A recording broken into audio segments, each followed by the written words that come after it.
வணக்கம். புலி படத்தில் நடித்திருந்த விஜய்க்கு வருமான வரித்துறை விதித்திருந்த 1.5 கோடி அபராதம் செல்லும் என சென்னை உயர்நீதிமன்றம் அந்த தீர்ப்பினை உறுதி செய்திருக்கிறது. விதிகளுக்கு உட்பட்டே அபராதம் விதிக்கப்பட்டுள்ளது என சென்னை உயர்நீதிமன்ற நீதிபதிகள் கருத்து தெரிவித்திருக்கிறார்கள். புலி திரைப்படத்திற்கான வருமானத்தை மறைத்ததாக வருமான வரித்துறை 1.5 கோடி அபராதம் விதித்திருந்தது. அபராதத்தை ரத்து செய்வது தொடர்பாக தீர்ப்பாயத்தை அணுக விஜய் தரப்பிற்கு தற்பொழுது அனுமதி அளிக்கப்பட்டிருப்பது 2015ஆம் ஆண்டு வெளியான புலி பட விவகாரத்தில் வருமான வரித்துறை விதித்த அபராதத்தை எதிர்த்து விஜய் தொடர்ந்த வழக்கில் உயர்நீதிமன்றம் இன்று தீர்ப்பை வழங்கியிருக்கிறது.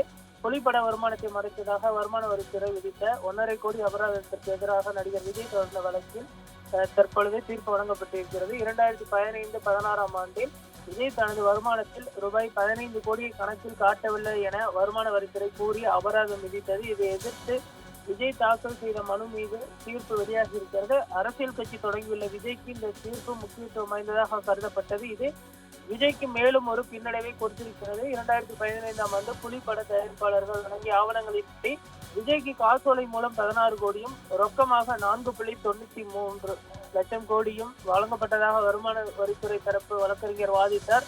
சோதனையின் போது இதை ஒப்புக்கொண்ட விஜய் பின்னர் 15 கோடி கூடுதல் வருமானத்தை கணக்கில் காட்ட ஒப்புக்கொண்டதாகவும், எனவே வருமான வரி சட்ட பிரிவு 271 AAB 1 கீழ் விதிக்கப்பட்ட அபராதம் சரியானது என்றும் தற்பொழுது தீர்ப்பு வெளியாகி இருக்கிறது. ஆனால் விஜய் தரப்பு வழக்கறிஞர் இந்த அபராத நடவடிக்கைகள் காலாவதியானவை என்றும் அவை ஜூன் 30, 2019க்குள் தொடங்கப்பட்டிருக்க வேண்டும் என்றும் வாதிட்டார். வருமான வரித்துறை இதனை ஜூன் 30, 2022 ஆண்டுதான் மேற்கொண்டதாகவும், மதிப்பீட்டு அதிகாரி கூடுதல் ஆணையருக்கு பரிந்துரை செய்த தேதியிலிருந்துதான் கால வரம்பு கணக்கிட வேண்டும் என்றும் அவர் கூறினார். கடந்த செப்டம்பர் 30, 2015 அன்று விஜய்க்கு சொந்தமான இடங்களில் சோதனை நடத்தப்பட்ட பொழுது புலி படத்திற்காக 5 கோடி ரொக்கமாக பெற்றதை விஜய் ஒப்புக்கொண்டார். வரி சிக்கல்களை தவிர்க்க அந்த ஆண்டில் மொத்தம் 15 கோடி கூடுதல் வருமானத்தை காட்ட அவர் சம்மதித்தார்.